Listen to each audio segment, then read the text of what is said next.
Okay, guys, I think I'll go ahead and try and start again. Sorry about the technical difficulties. I'm definitely not a whiz when it comes to wireless router and internet issues. So I went back and just basically turned off my internet and then turned it back on. And I moved my router a little bit in this direction. Um, Hopefully this is going to hang together pretty well. I had this problem last week in my other class, and what we discovered was that everything on my side looks perfect. So when I recorded my Zoom lecture and then posted it after the fact, everybody could watch it in crystal clear clarity. If for some reason this quality goes down again sometime today or in the future, I'm probably just going to continue to give my lecture, even if you can't really read it, because I know that once I load the Zoom video back onto the internet and load it in the class lectures through YouTube, that you'll be able to read it just fine.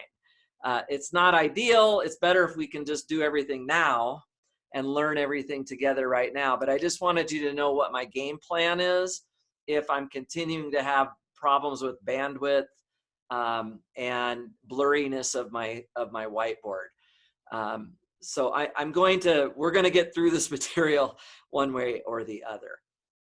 Okay, but it sounds like maybe it's a little better for now, which is good to hear. We are 2 weeks away from our next midterm.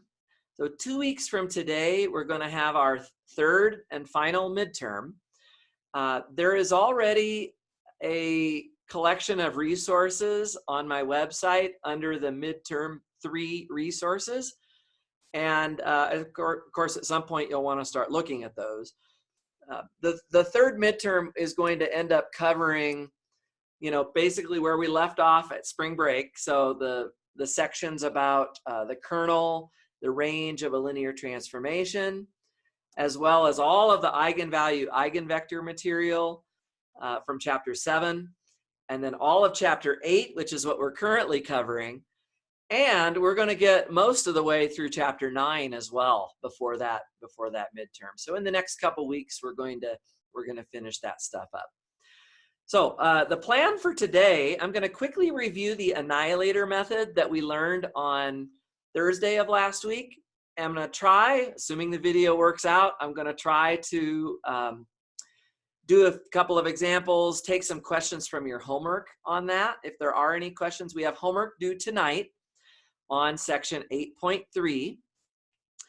And so I'll take questions on that if there are any in a few minutes.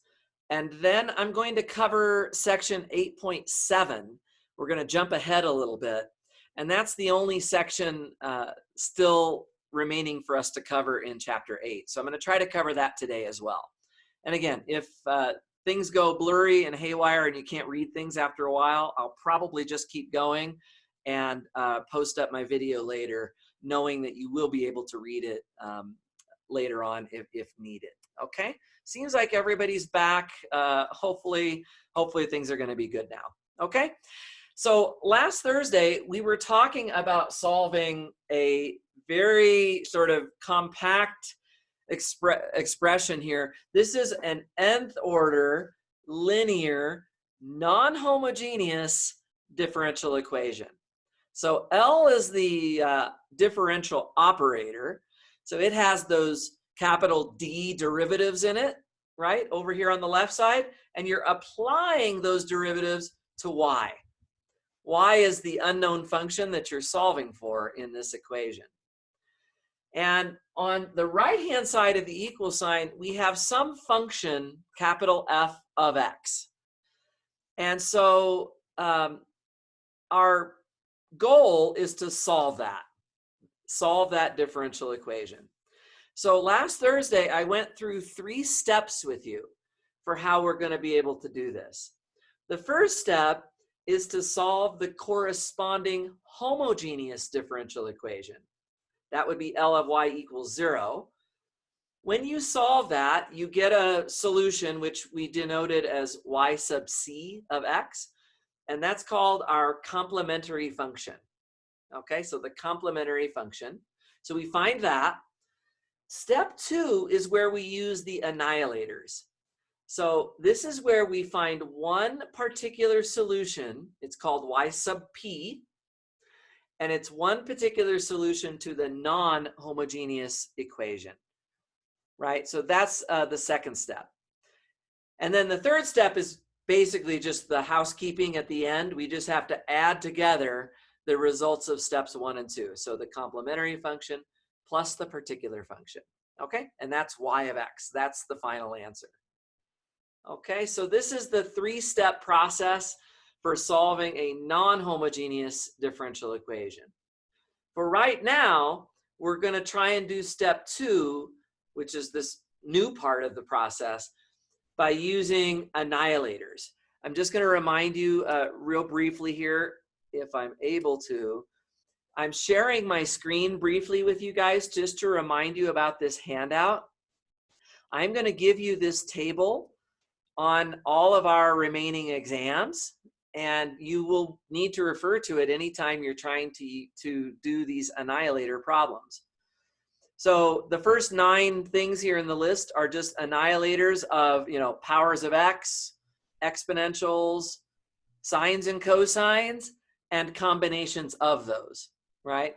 So this is something to kind of keep handy so that we can use it as we're going along. And the whole idea is we're going to try to annihilate the capital F that we see right here. So if capital F involves powers of x, sines and cosines, or exponential functions, we can probably annihilate it, and we just have to consult that table in order to figure out what the correct annihilator is. When you apply the annihilator to capital F, of course, it becomes 0. And at the same time, when you apply that annihilator on the left side, you bulk up that operator L with some new roots. If you remember from Thursday, I called them new roots. And then those new roots give you the terms of this particular solution to your differential equation. Okay, so this is just a recap of what we went through last time. Let me try an example. Is the video still okay? People able to see this okay? Yeah. So far, so good. Okay, excellent.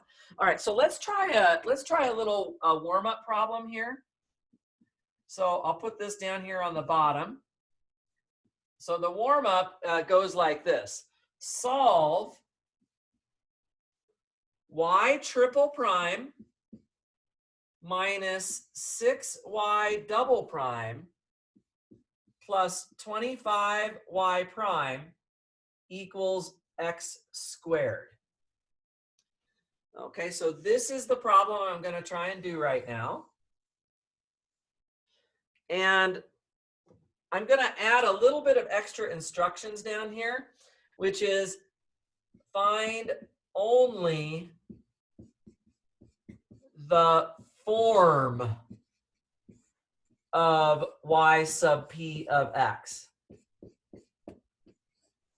So remember, I talked about this last week, that sometimes actually solving for the constants in the particular solution can be a massive amount of work. And to do it by pen and paper would be very tedious and very hard to get it right. So sometimes we're just going to ask you to give the form of the particular solution. Okay, so that actually makes things a little bit easier. Okay, so I'm going to use the top half of the board to actually work this problem out.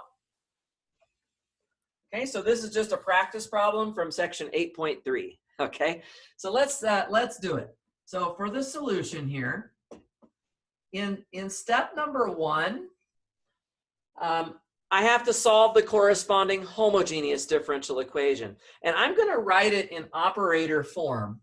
So of course, I'm changing the right-hand side to a 0. And then I'm going to write my operator that's applied to y here on the left side. So the operator just has all those d's in it. So here you can kind of see we have y triple prime. So that just becomes d cubed. And then minus 6 times y double prime, which is d squared. And then plus 25 times y prime, which is actually d. So we get d cubed minus 6d squared plus 25d. Okay, now, as you'll recall, we just can go straight from here to the auxiliary equation. The auxiliary equation is where you just change all of the d's to r's. So the auxiliary equation here would be r cubed minus 6r squared plus 25r equals 0. So all of the d's just get turned into r's. And the hope is that this will factor nicely, or that you can find the roots. This is a cubic equation, but you can actually pull an r out of it, right? So if you pull one factor of r out, that will reduce the rest of it to a quadratic. So we take out an r, and we're left with a quadratic here. And for that, I can now factor using the quadratic formula. I can find the roots using the quadratic formula here. So r is going to be 6 plus or minus the square root of 36 minus 4ac is 100, all over 2. So r, by the quadratic formula, r is equal to 6 plus or minus, this is the square root of negative 64, all over 2. And if I reduce that, that's just 3 plus or minus 4i. So the square root of negative 64 is simply 8i. And if I divide by 2, I get 4i. So 3 plus or minus 4i. So my roots here, I'm going to call them my old roots. My old roots then are just the roots that we have found so far. We have 0, don't forget this guy, right? R equals 0 is one of my roots. And then I have 3 plus or minus 4i. Okay, so this is the process. We have to solve for the roots of this auxiliary equation. I'm going to go ahead and erase the auxiliary equation now, since we're kind of done with it at this point. And right next to the roots, I'm going to go ahead and write down the complementary function. This is y sub c of x. So it's going to be c1 plus c2 e to the 3x cosine of 4x plus the last term is going to be c3 e to the 3x sine of 4x. And I'm going to put a box around that because we're going to want to keep track of that complementary function. This is y sub c of x. Sorry, my handwriting got a little sideways over here at the far side. Feel free to throw questions at me if you have any issues with this. So far, this is just 8.2, right? So we're just solving the corresponding homogeneous equation. All right, now let's take a look at step 2. Step 2 is where we have to find, if possible, find the annihilator of the right side, the annihilator of x squared. Can somebody tell me what's the annihilator of x squared going to be? D cubed. Exactly, it's going to be d cubed. If you didn't remember that, you could just go to that table that I screen shared with you guys a few minutes ago. But it's pretty easy if you just think about it. 3 derivatives are going to annihilate x squared. So my a of d is just d cubed. Now, you could take the time to apply that to both sides of this equation if you wanted to. Or what you can actually do is just go straight to what I call the new roots. The new roots are just the roots of the a of d part. So if we converted d cubed into roots again using r, this would just be r cubed. And so the roots of this, the new roots, are just 3 copies of 0. right? 0, 0, and 0. Now, this is the second, third, and fourth time that we're seeing 0. Don't forget that we have to remember roots that may have already been counted in the old roots. So we had 0 here previously. So now we're coming back and seeing 0 for a second, third, and fourth time. That's important because the repeats affect the stacking of those x's. Remember that? When a root repeats itself, we have to stack those x's. So let's do that. Let's write down the particular solution here. Right? Remember, instead of C1, C2, C3, those kind of constants, I usually will start over with capital A as my first constant. And corresponding to this root 0, we have 1 repeat so far, so I put an x there. Okay? But then the next term, which is going to have a b in front of it, has another repeat of the same root, so I'm going to stack it extra x there. Now it's x squared. And finally, one more term, which is cx cubed. So we're just getting, this is the form, right? So coming back to what the question was asking for, the form of the particular solution is this. We could actually stop and find A, B, and C if we wanted, but to do that, we would have to take this particular solution and plug it in down here. So we'd have to take 3 derivatives of it, subtract 6 times 2 derivatives of it, and so on, and then match up the left side with the right side. We could do that. Actually, this problem is coming off of the group work. I think it's group work number 13, which is posted on my website.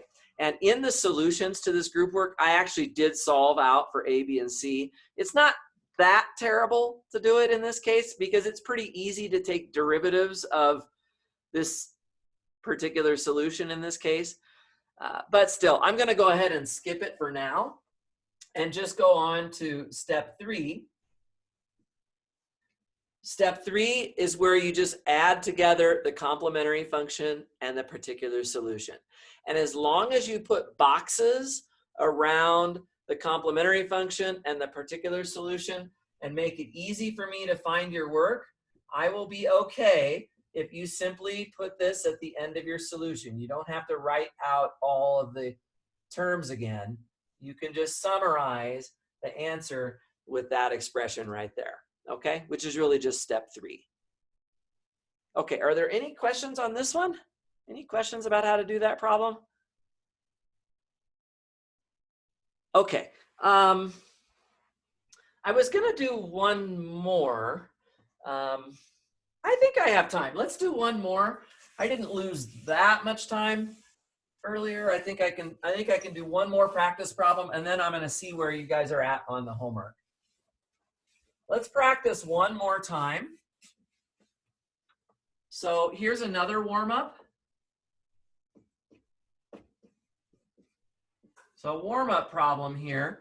Let's try to solve y double prime plus 6y prime plus 9y equals 4e to the negative 3x. Okay, let's try this one. Now, again, I'm going to go a little faster this time, if I could. Notice this time it doesn't say to just find the form of the particular solution. So since we're not being bailed out in that sense, we really do need to verify that we can solve for all the constants that show up in the particular solution. We're going to have to do that this time. Okay, but let's not get ahead of ourselves. The first step here is to figure out the auxiliary equation for the original problem. I think everybody can tell that y double prime turns into r squared, and then 6y prime turns into 6r, and 9y turns into 9. So we just get this equal to 0, and that actually factors as r plus 3 quantity squared. And so my roots are, these are the old roots. These are the roots that we're going to refer to as old roots. They are r equals -3 and -3. Okay, just it's a double root in this case. -3 shows up twice. So my complementary function is just going to be C1 e to the -3x plus C2. Now we're repeating a root, so I'm going to stack an x up there again. X e to the -3x. Okay. So there is the complementary function. Okay, pretty easy, right? This isn't too crazy of a section, really. It can be a little bit messy sometimes, depending on what the actual roots are, but in this case, pretty straightforward. -3 is a double root. We stack an x to reflect that repeat on the second term. Okay, for the second step, we have to annihilate capital F. Capital F is over here at the top right. Remember that the 4, anytime you have constants like that, they don't really matter. You can kind of ignore the 4. The annihilator of e to the -3x is a very standard one that is in the table as well if you need to look it up, but maybe you'll get this one sort of memorized so you don't have to think about it. It's just going to be d minus -3, which is the same as d plus 3. Okay, and so that's your annihilator, and it leads to a new root, just one new root, which is actually -3, which is now repeating for a third time that same root, right? We had it twice up here in the first step, and now we're getting the repeated root again. So this tells me that the particular solution, y sub p of x, is just going to be a x squared e to the -x. So that x squared is, again, just stacking x's where we left off after the complementary function. So there were no x's here in front. Here I have 1. So now I go up to x squared right here. What we have in the box here is the form of the particular solution. But this time, we're supposed to actually solve for a. And to do that, we're going to need to take 2 derivatives. You see the second order differential equation here. We're going to need to take 2 derivatives of this particular solution. So let's see if we can do that. The first derivative, y sub p prime, I actually have to use the product rule. And I'm going to factor the a out because I really don't need to mess the a up with the rest of this. But I am going to use the product rule on this x squared e to the -3x. So the first term times the derivative of the second term is going to give me -3 times x squared e to the -3x. Okay? And then plus the second term times the derivative of the first is just 2x e to the -3x. Something like that, right? And we could just leave it like that. That's fine. Let's go ahead and take the second derivative of this particular solution. Okay, so again, there's an a that just comes along out in the front. I have to use the product rule quite a bit here on this term and this term. So on the first one, when I take the first term times the derivative of the second term, I'm actually going to get 9x squared e to the -3x. And then plus the second term times the derivative of the first is -6x e to the -3x. So that's the product rule on the first part. And then I have to do the product rule on the second part, okay?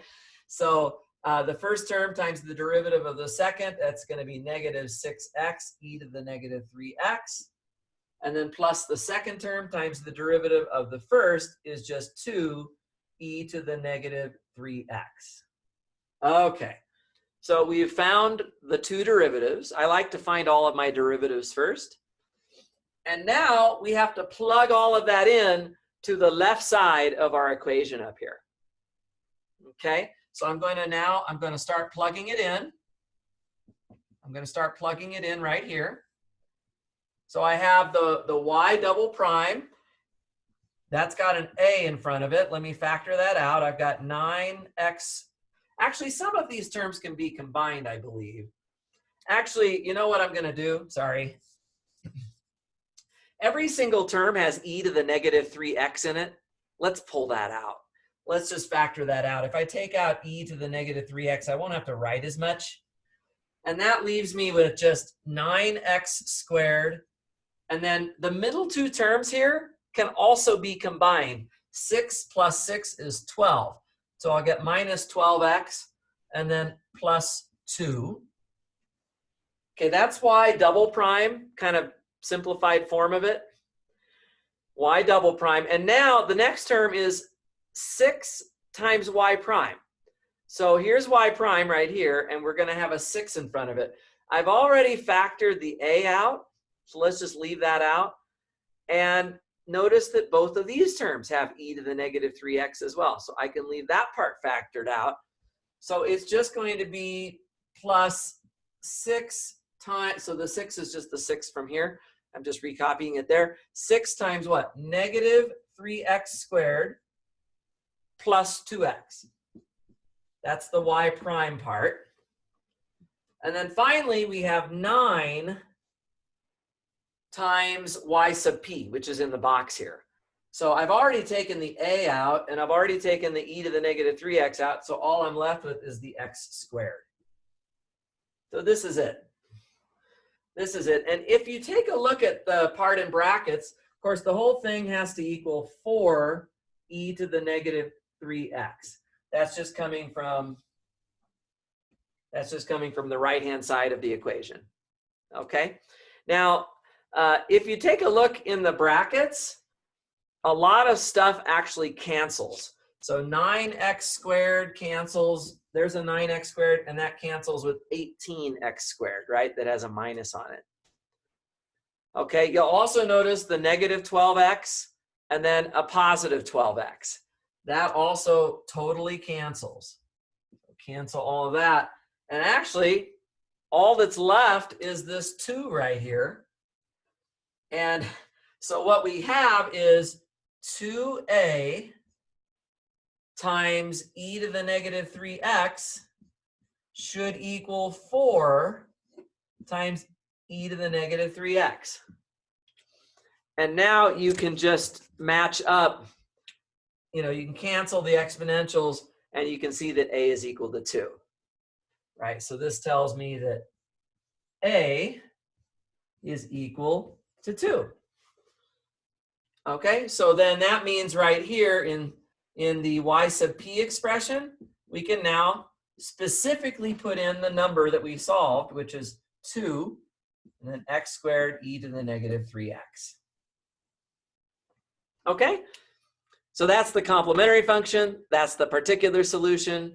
So your final answer just comes by adding those together. Right, so the final answer to this problem, which is what step number 3 is about, you can just write it out as y sub c of x plus y sub p of x. Of course, if you want, you can always write it out, which is what I'm doing here on the second line. Nothing wrong about writing it out. It's just then you end up having to write stuff. Professor, could you move the screen up? Oh, yep. Thank you, sir. Yeah, so the final step, y of x equals y sub c of x plus y sub p of x. And here I'm just actually writing out those terms in case you wanted to see how it actually looks on paper for a final answer. Okay, are there any questions on this example either? Okay, if not, so that's great. That, by the way, these 2 examples that I started off with today, those are the problems from group work number 13. So I've kind of gone away from doing group work. I guess Zoom allows me to do it if I want to. Maybe even some of your professors have used the breakout rooms. But it's kind of tough because if you don't have, you know, your own whiteboard that you can share with each other in a breakout room in a group work session, then it's maybe a little bit less efficient. So I thought for all the inefficiencies that we've had with the virtual learning, I'll do one thing a little more efficiently, which is to actually do these group works. Before we come to another exam in 2 weeks, though, I would definitely recommend going through the group works again yourself. You can just pull up the blank group works on the website and just make sure you can run through them on your own, because by me doing all of it in front of you, you are losing a little bit of the chance to kind of really hone those skills yourself. Of course, we have another way to hone those skills, which is to do the homework. So I'm going to stop now and see if anybody wants to ask me any problems from the homework assignment that is due tonight at 11 o'clock. Did anybody get stuck anywhere on that? Okay, somebody is asking for number 42. This is in section 8.3. All right, I'm going to go ahead and erase the board now, and then we're going to do number 42 from today's homework.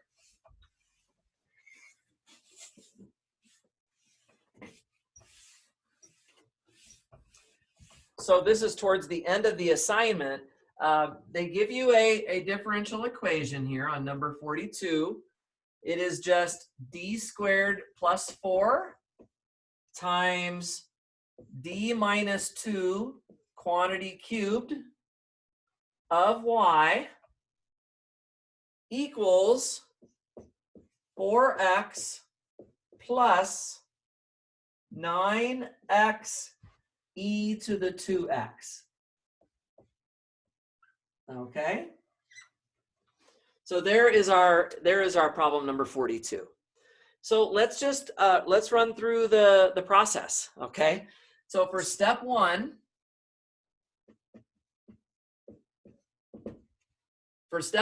what we have to do, by the way, the question is just asking us to determine an appropriate trial solution. Let me just be clear.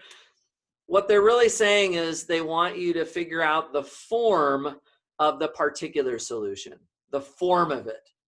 So they're saying here, do not solve for the constants that arise in your trial solution, and that's kind of nice, right? Because that's the tedious part. So we're not going to have to solve for capital A, capital B, and so on. Okay? So step one, though, is, of course, just the auxiliary equation. That's going to be r squared plus 4 times the quantity r minus 2 cubed equals 0. What are the roots of this going to be?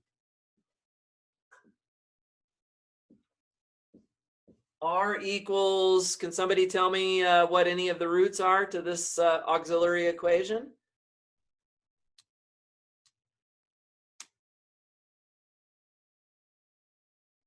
Plus and minus 2i and 2 with a multiplicity of 3. That's exactly right. So we have plus and minus 2i, and then we have 2, 2, and 2. Be sure to write down all the repeats when these things repeat, right? Okay, so we can write down the complementary function, y sub c of x. This is just going to be c1 times the cosine of 2x plus c2 times the sine of 2x, right? Plus c3 e to the 2x plus c4 x e to the 2x, because we have repeat there, and then c5 x squared e to the 2x. So we're keeping track of those repeats as well as we go along, okay? So, by the way, the 2i and the 2, 2, and 2, those are not the same, right? So the 2i is not a repeat of the real number 2 that we got later. So just be careful that you don't double count something there. Okay. Any questions with the first part? This is just the complementary function. Okay, and it's always a good idea to put a box around it, just so we can find it later if we need to. Let's go on to step 2. For step 2, I need to find the annihilator of the right-hand side. What is the annihilator for 4x?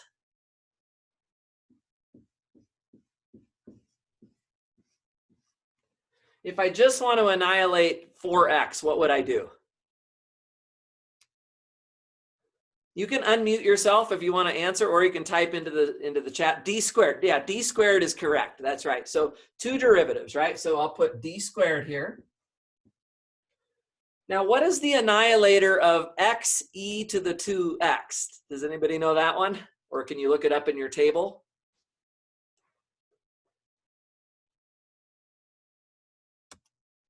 So x e to the 2x, if you look in this table at the third one, number 3 on the list, you see x e to the 2x.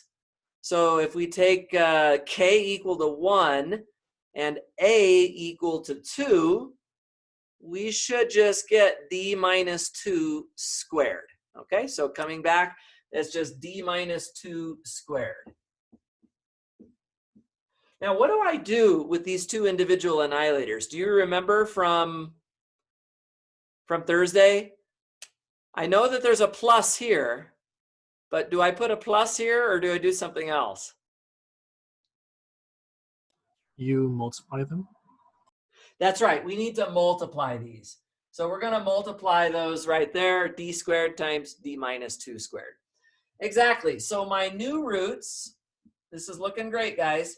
My new roots are just going to be the roots of this, which is going to be r equals, there's going to be 2 more zeros and 2 more 2's. Okay? So then finally, the particular solution, now that we know the new roots, we do have to be careful. The root of 2 is already repeating for a 4th and 5th time, right? Because we got 2 3 times up here.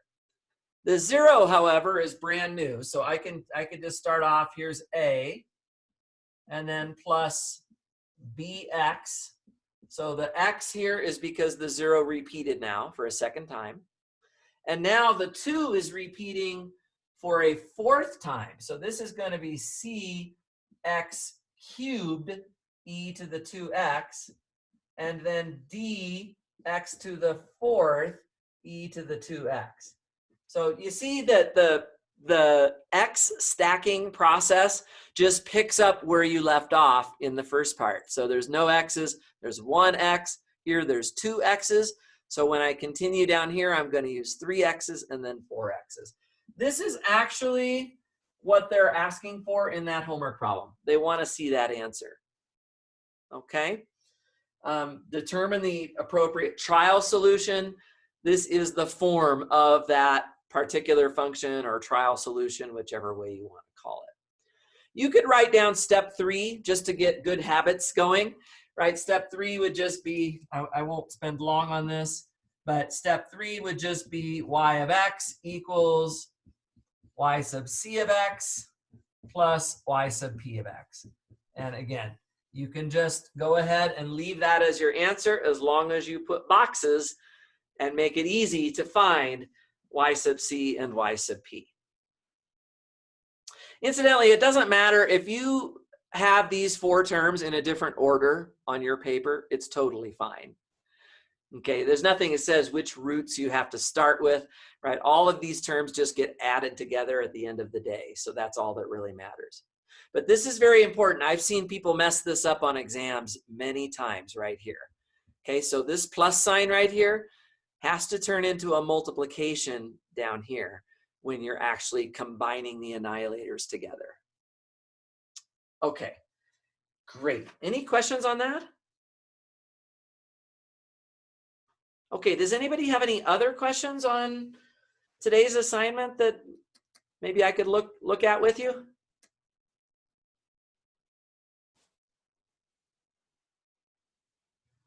(24). Yes, let's take a look at 24 in the same section, of course.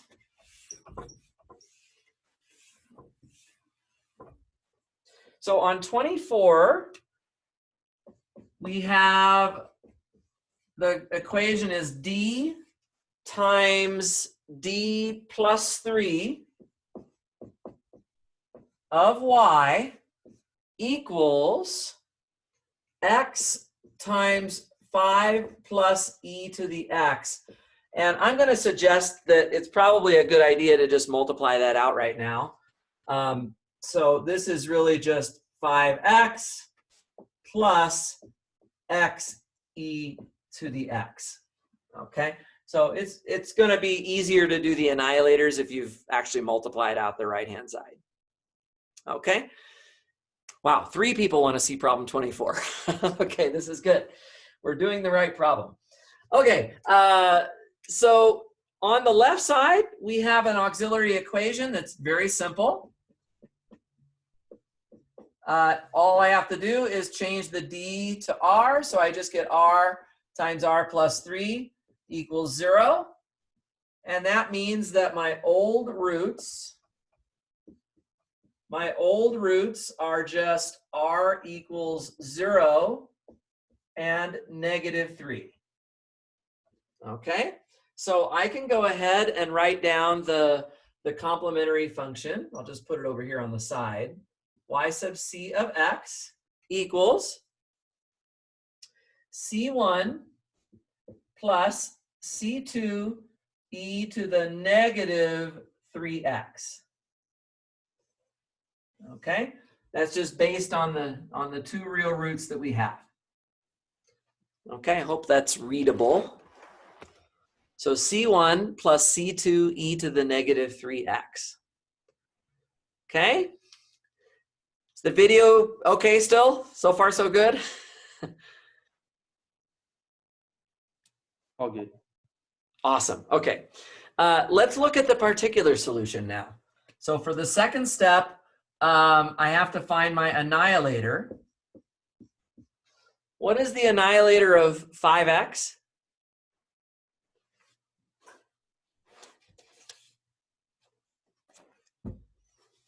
It's really, don't worry about the 5, you just want to annihilate x, so you're just going to use d squared, right? 2 derivatives of x and it'll be annihilated. Okay, and then for the annihilator of x e to the x, that's really, the annihilator of e to the x would have been d minus 1, but then that extra x that you stack puts the squared up here. This is just coming from that table. Okay, so you don't have to memorize this. This is the annihilator coming from the table. Notice again, I am multiplying those individual annihilators. Okay, so I get new roots here. My new roots are going to be the roots of this, which are going to give me 0, 0, 1, and 1. So I get 0, 0, 1, and 1. And so my particular solution, I have to remember that 0 is repeating from up here. It already came up once. So I'm going to get, ax plus bx squared. And now I have the root 1. So that's just going to be c e to the x. And then finally, the 1 repeats again. So I get x e to the x. And there is the form of the particular solution.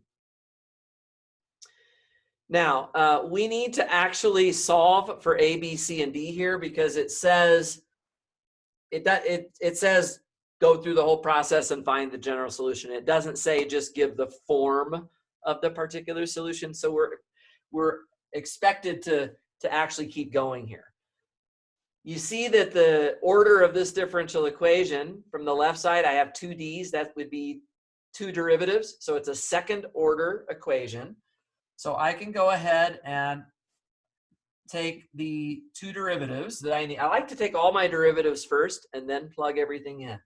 So when I take the first derivative here, I'm just going to get a plus 2bx plus c e to the x. And then I have to use the product rule on this last part. So there's a d e to the x, but then there's also dx e to the x. So, first term times the derivative of the second plus the second term times the derivative of the first gives us these 2 terms here. Okay. So that's the first derivative. And then I have to take another derivative, y sub p double prime. And that just gives me 2b plus c e to the x plus d e to the x And then I have my product rule on the very last one again. So I'm going to get d e to the x plus dx e to the x. And a lot of this can get combined together, actually. It's not so bad, but I'll wait to combine things together for a minute. On the left side here, what you really have is y double prime plus 3y prime. That's what that is. That's a y prime. Okay, so it's y double prime plus 3y prime. So we have to take y double prime and add 3y prime to it. Okay, so let me just wonder if I can do this in any kind of a faster way. It's just kind of tedious. That's the thing. It's not that hard, but it's a little bit tedious. So this last part here, if I write it down, maybe what I can do, I've got the 2b here. Let me factor e to the x out of the rest of the terms. So I have a c, I have 2d, and I have dx. All of that is just y sub p double prime. And then I have to add 3 times y prime to that. So that's 3 times this line right here. So that's going to give me 3a plus 6bx. So I'm multiplying through by 3. And then on the third, fourth, and fifth term, I can again pull out e to the x. And it leaves me with c, which is now going to be 3c plus 3d plus 3dx. Okay, so that's what happens with that. All of that is supposed to be equal, as you can see at the top, is supposed to be equal to 5x and x e to the x. So notice, for example, that there's no constant term on the right side. So this 2b here and this 3a, those are the constants that you see on the bottom line that don't have any x's anywhere near them. Those have to add up to 0. So let me write some things down here. Right, so 3a plus 2b, that has to be 0. Okay? Now at the same time, there's a 5x here that doesn't have an exponential on it. So we can kind of look at our expression here at the bottom and say, where is something with no exponential associated to it? And you're going to see just one place right here. 6b has an x with it, and it's supposed to equal 5x. So 6b is equal to 5, right? The coefficients have to match up. So right here, you can solve for a and b pretty easily, right? B is going to be 5 over 6. And then that allows you to solve for a, which I believe is negative 5 over 9 if my mental math is good. Okay, so we find a and b that way. To get c and d, we're going to have to match up the x e to the x part, right? So let's take a look at the rest of this. I'm just looking at what's on the bottom here and just trying to match stuff up. So where are the terms that have just e to the x, but no x e to the x? So there's this part right here, right? C plus 2d. And then there's also 3c plus 3d. If you add that together, you'll get 4c plus 5d, and that should equal 0 because there's no term up here on the right-hand side of my equation that just has e to the x with a constant on it. In other words, there's really a plus 0 times e to the x right there. So that's why I'm putting 0 here. This is the e to the x coefficient. Okay, and then finally, The x e to the x terms are just these that I'm putting these little diamonds around. There's d of them here, and there's 3d of them down here. That's 4d, right? So 4d is supposed to equal 1. And I say 1 because there's exactly one copy of, there's one copy of e to the, of x e to the x up there. Okay, so we can solve this now, and we find out that d is 1 over 4. And that means that if my mental math is good, that c would be negative 5 over 16. So these are the constants, and this is kind of the headache part of it, is you have to solve for those constants. Okay, does that make sense? Had several of you asking about that one. Of course, you should finish the problem. You should write down, okay, so here's the complementary function, right? We should now write down the particular solution with these numbers plugged into it. And then finally do step 3, where we add together the complementary function and the particular solution. Okay, very good.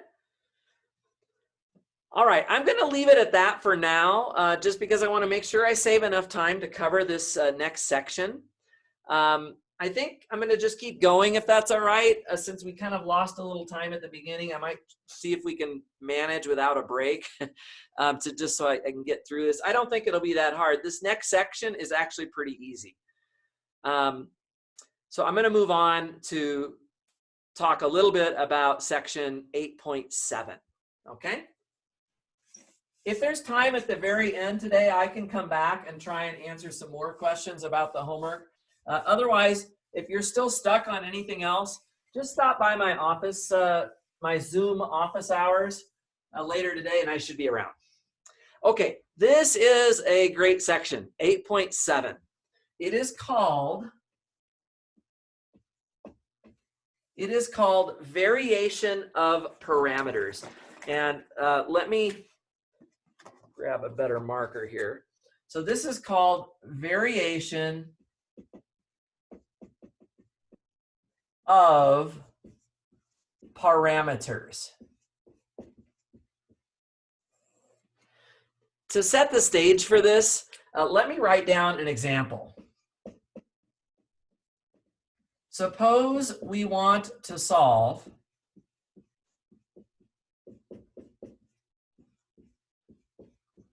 let me give you a problem here that we want to try to solve. Let's suppose that we want to solve this. Y double prime minus 12y prime plus 36y.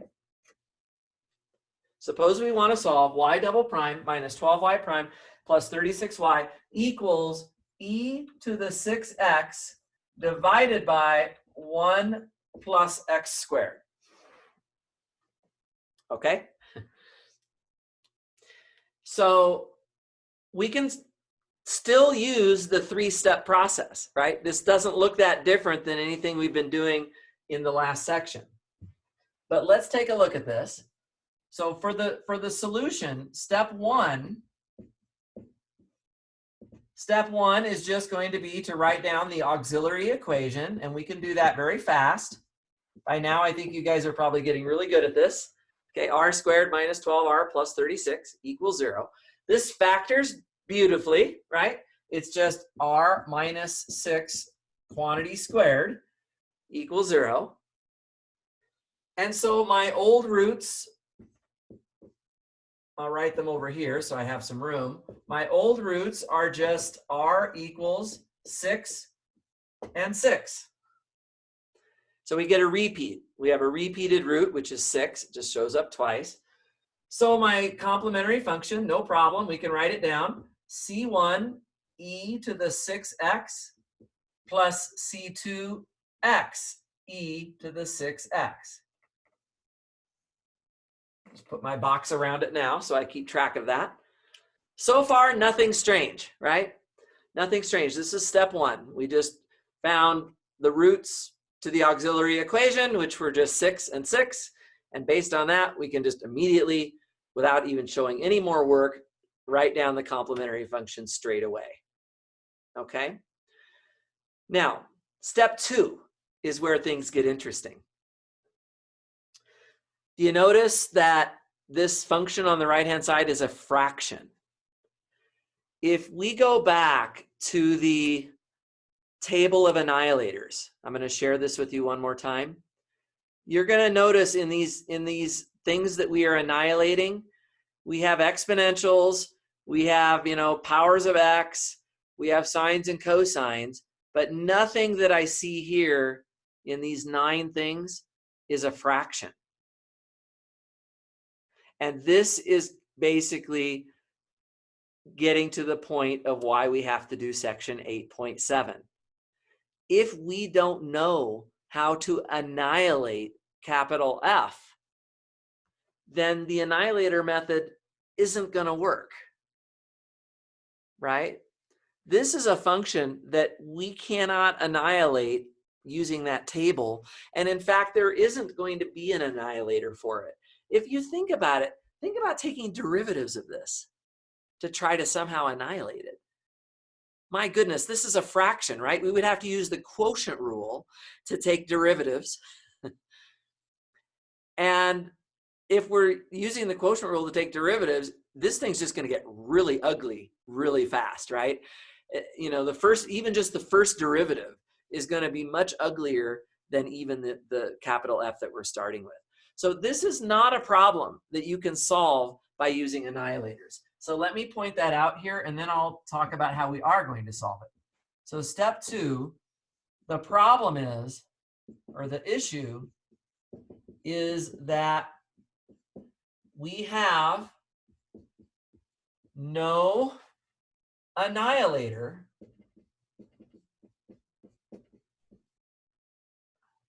for capital F. We don't have an annihilator. Our table does not have any annihilator in it for capital F. So we need to come up with a plan B. And plan B is going to be called variation of parameters. Okay, so how do you know if you have to go to plan B? Exactly this. If you have no annihilator for the right-hand side, this function up here, if it's not something that's in your table, you have to go to plan B. By the way, let me tell you an absolute no-no, and I have seen people do this on midterms, and it drives me crazy because I can't even give people partial credit when they do it because it's basically completely going in the wrong direction. So be careful, guys. Don't be the next student that I have that makes this mistake, which is they look at this and say, oh, the annihilator of e to the 6x, that's just d minus 6. And the annihilator of 1 plus x squared, that's just d cubed. And I see people write stuff like this down. And I don't even know what this means, to be honest with you. Like d means take the derivative, but how do you like divide these expressions, right? This is absolutely, totally not valid. Okay, annihilators do not respect fractions, and so you shouldn't be trying to use annihilators on this sort of thing. If I have like, if this was e to the 6x plus 1 plus x squared, yeah, we have a way of annihilating that. We can take the individual annihilators and multiply them together. If this was a plus instead of a fraction, but try not to ever make the mistake. It can be tempting if you're not focused to try to write something like this down. Just catch yourself. Remember this little lecture I'm giving you, right? Try not to get into this trap of doing something like that. We really have to go to a completely different plan B, okay? So plan B, this is what is the new method. This is the new method for step 2. And the way it's going to work, guys, is that we are going to guess a solution again, okay? So we are going to guess a solution. Oh, and I want to mention this. So this is, as you can see from the title of this section, this is called variation of parameters. variation of parameters. But one thing I want to tell you, if you read the book on this, they're going to talk about variation of parameters for any order differential equation whatsoever. But we are going to do it for second order differential equations only. What I'm telling you is I'm not going to ask you to use this method, variation of parameters, for anything above a second order equation. It's only because it gets super messy by pencil and paper to handle higher order equations. Conceptually, it's not that bad. We're going to get the concept by just looking at the second order case, and that's basically what the concept of it is. But in terms of the practical matter of pen and paper working out variation of parameters for higher order equations, it's crazy messy. And I'm not going to expect you guys to spend a lot of effort working on that. So we're only going to do it for second order equations. That's actually going to be a hint to you. If you see a test question where I'm asking you to solve a third order equation or higher, this is not the method, okay? Because we're only going to learn it for second order equations. Okay, how does it work? What we're going to do is we are going to guess what the particular solution is. Remember, we're talking right now about step 2. We are going to guess what the particular solution to this equation is going to be. And here is the guess. It is going to be the following: u1 of x times y1 of x plus u2 of x times y2 of x. I'm going to put a box around that because that's really important. Okay? Now, the question is, what is u1, what is y1, what is u2, and what is y2? Okay, so the y1 and the y2, those are the solutions that you came up with in the complementary function that correspond to the old roots. So right here, let me use blue to make this stand out a little bit. This e to the 6x right here, that is y1 of x. Okay? And x e to the 6x, that one right there is y2 of x. Okay? So the y1 and the y2 are kind of those building blocks that are in the complementary function. Now, you might have a friend who called this one y1 and called this one y2. That's okay. It doesn't matter what order these two original functions are listed in. You should end up agreeing about the final answer at the end of the day, as long as you're consistent in your notation as we go through step 2. Okay? Now, what are u1 and u2? This is the second part of it that we have to figure out. So I'm actually going to start off by just telling you what the formulas for them are. You will want to learn them before our next test. I'm just going to tell you the formulas for them, and then if I have time later today, I might go back and derive these for you so you can see where they come from. But let me put the formulas up here somewhere very easy for you guys to see, okay? Is everybody good so far? Are there any questions? This is a very short lecture. It isn't going to take me very long to kind of explain variation of parameters, and then we're going to be done with this section. It's really not that bad. Any questions, though, so far? Okay, so we've got our form of our particular solution here. We know what y1 is. We know what y2 is. They come from step 1, the very first thing that we do. u1 and u2, well, I'm going to give you those formulas right here. So where u1 is, okay, so you have to get this right. u1 is negative the integral of y2 times f. Remember, capital F is the function that's over here on the far right side of the equation. All divided by, here comes our friend, the Wronskian. the Wronskian of y1 and y2, okay? So that goes on the bottom of this fraction. And so this is just an integral with respect to x, right? So dx, okay? Incidentally, this looks like an indefinite integral, which normally you would put a plus c on the end of this integral when you've evaluated it. But because we're looking for one particular solution here, it's going to be just fine to let c be 0. We don't have to come up with a general choice for u1. We can just use this one. Okay? And then the formula for u2 is positive the integral of y1 times capital F, all divided by the same Wronskian. Wronskian of y1 and y2 dx. So here are basically the boxes. These two boxes that are on this board is everything you need to know to successfully do variation of parameters.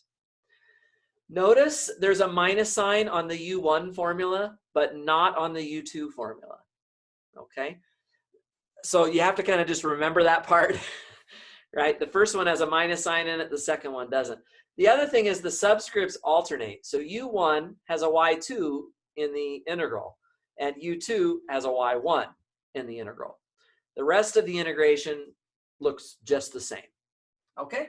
So with that in mind, let's finish this example that I was working, and then I'll come back if I have time and kind of derive where this formula for u1 and u2 come from. I don't like to just hand you formulas without any real explanation. So bear with me. I'll try to get back to that. Okay, so let me go ahead, and I think I have enough room right here in the middle of my board to do this. Okay, so I have my y1 and my y2, so I'm going to try to work out u1 and u2 for this example. So in our example,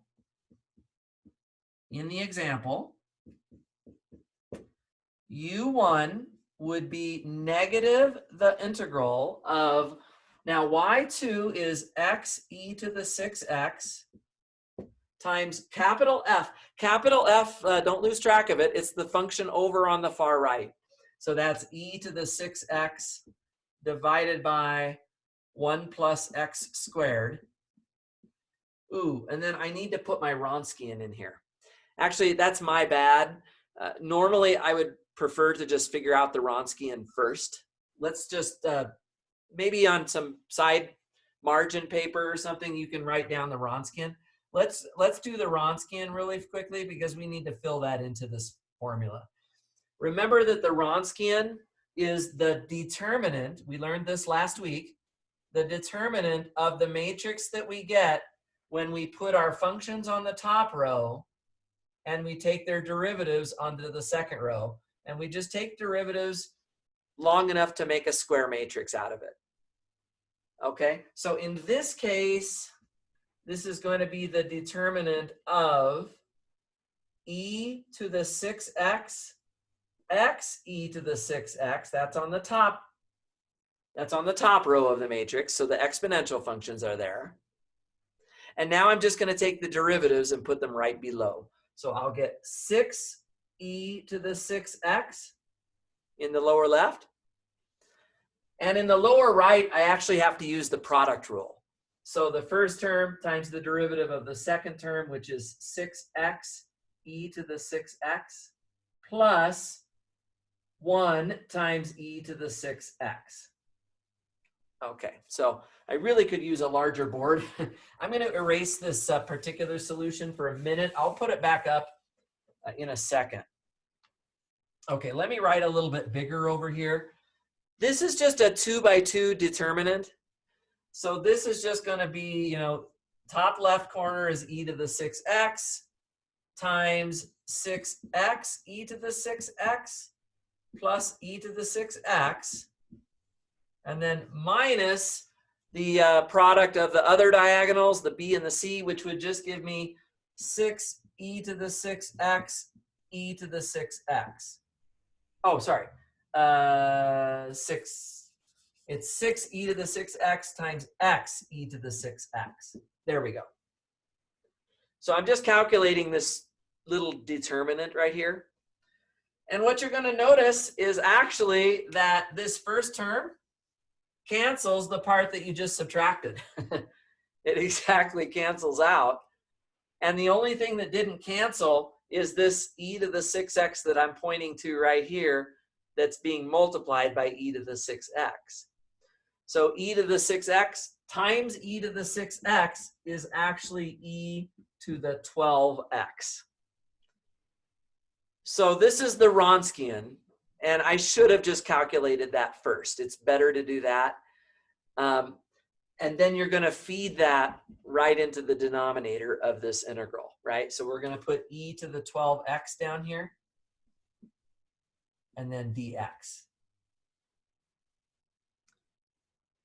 Let me just pause, make sure everybody's so far so good with all that.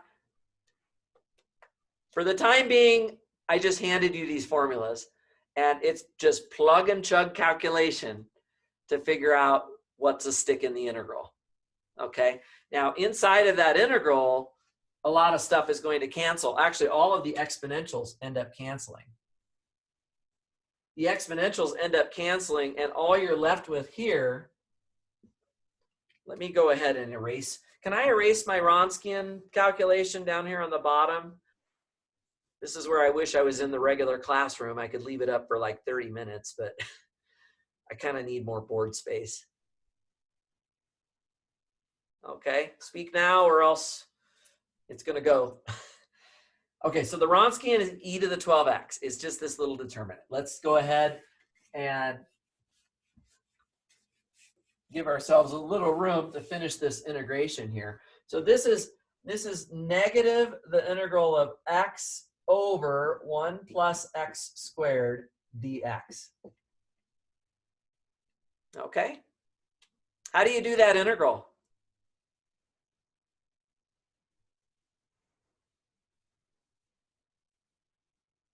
Anybody want to unmute themselves and take a gander at this? How do we integrate x over 1 plus x squared?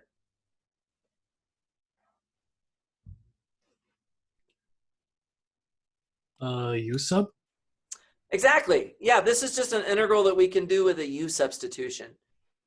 By the way, one of the drawbacks of variation of parameters, as you can see, is you have to be able to do integrals again. So not only am I going to give you that table of annihilators for the upcoming exams, I'm also going to give you a table of integrals. It's all on that one sheet of paper. So this one is just a substitution. I'm going to put a 2 on the top, and I'm going to steal a 1/2 out into the front. So I get negative 1/2 on the outside, and then this is just simply, so this is negative 1/2 times the integral of du over u. And that just gives me the ln of the absolute value of u.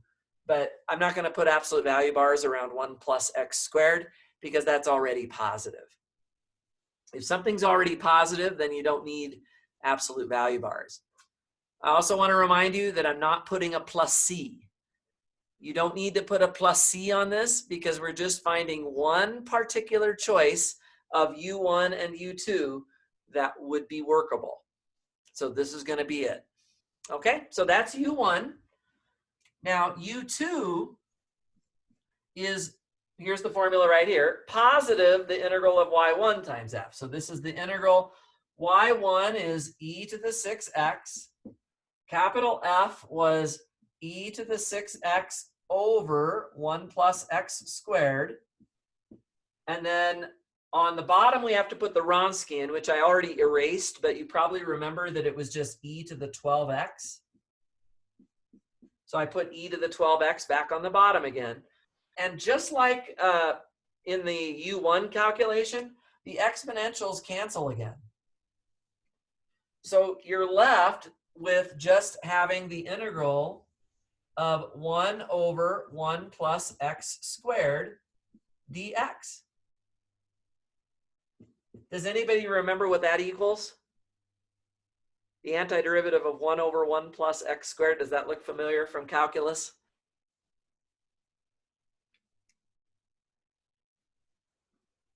We might even have had it in an example earlier this semester. Yeah, Brendan, you're right. It's just an arctangent. This is just the arctangent of x. That's just the arctangent of x.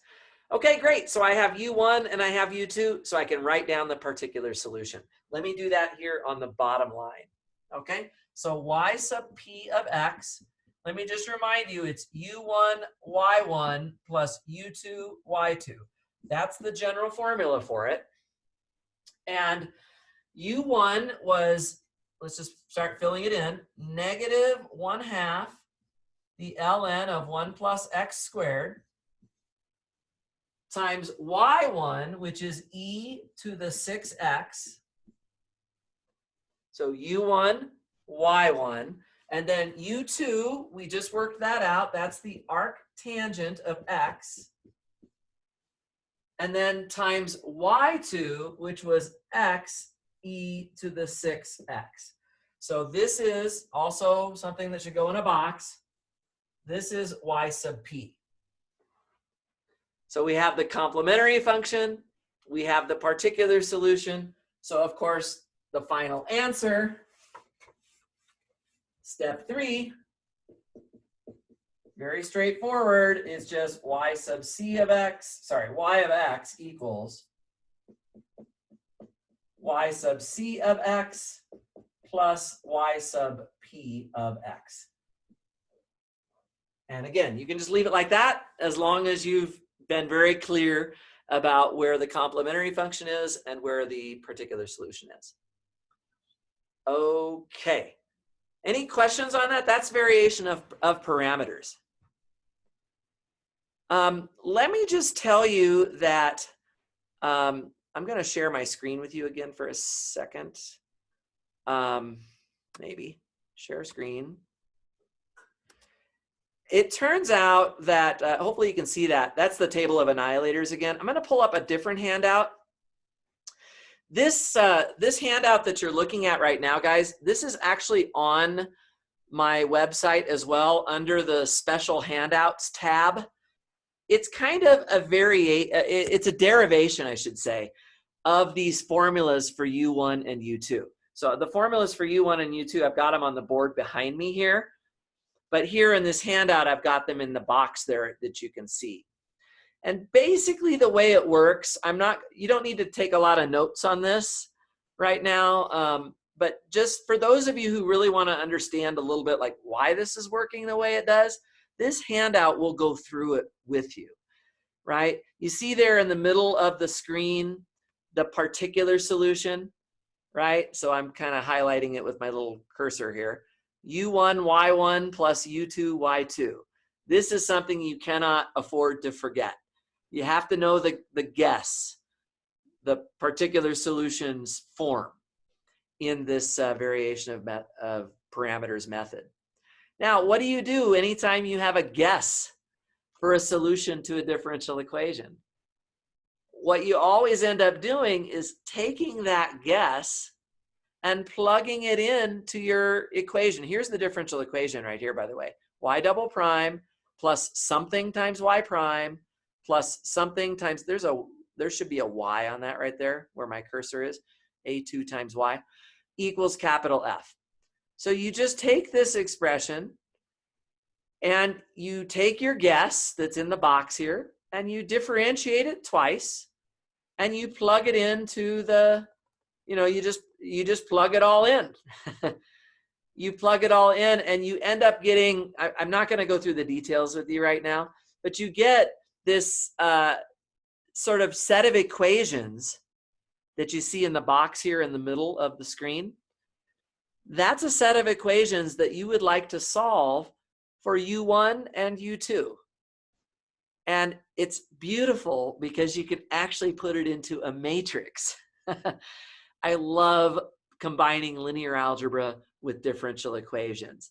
And here in this box, in the center of this screen, what you have is a couple of equations with U1 and U2 as unknowns. So we can formulate it into a matrix, which is what I've done here. I did this last part of the handout sort of by hand. And you can just simply solve for u1 prime and u2 prime by taking the inverse. Do you see the inverse there on that 2 by 2 matrix there at the bottom of that page? That's because you've taken the inverse of the matrix and moved it to the other side of the equation. The formula for the inverse of a 2 by 2 matrix is pretty simple to remember. We went over that back in February. And it's got the Wronskian in the denominator of all things. So if you just work out the matrix multiplication and simplify this, you get formulas for the, over here on the left, the u1 prime and the u2 prime. So to get u1 and u2, you just have to integrate from there.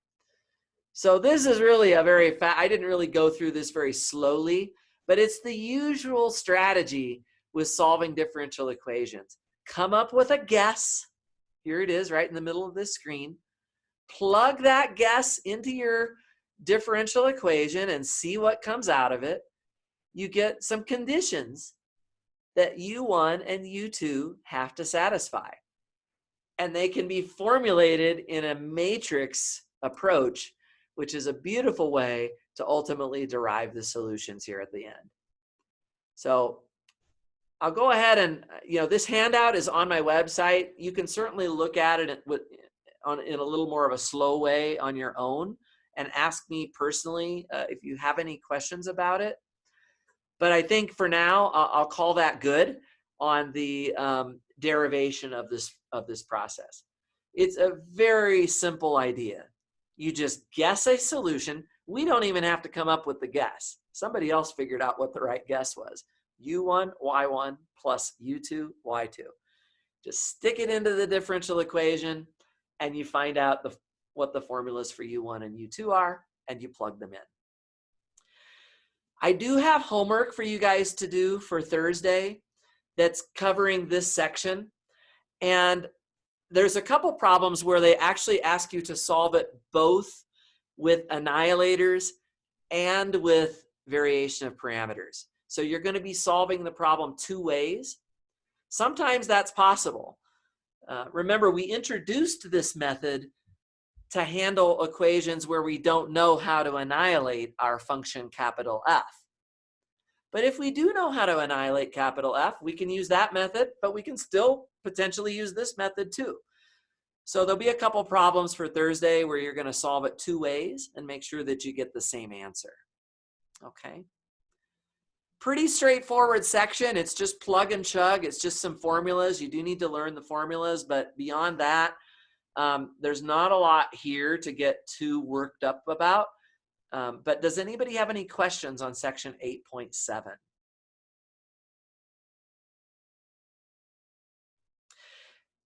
We skipped sections, 8.5, 8.6. Just in case you're wondering, those sections have to do with like some engineering applications of differential equations. Maybe what I'll do, I'm just going to take a minute and give you just a very quick overview of something to appreciate here, and then we're going to call it a day. We're almost out of time. But see, even with that delay at the beginning, I managed to kind of get through this. It's not that bad of a section. But let me just, I think at least 80% of you are probably engineering majors. And I feel like even though this is a math class where you're learning the mathematical tools primarily, it's nice to see, at least in real time, that this stuff actually does get used. So there is an engineering application that goes something like this.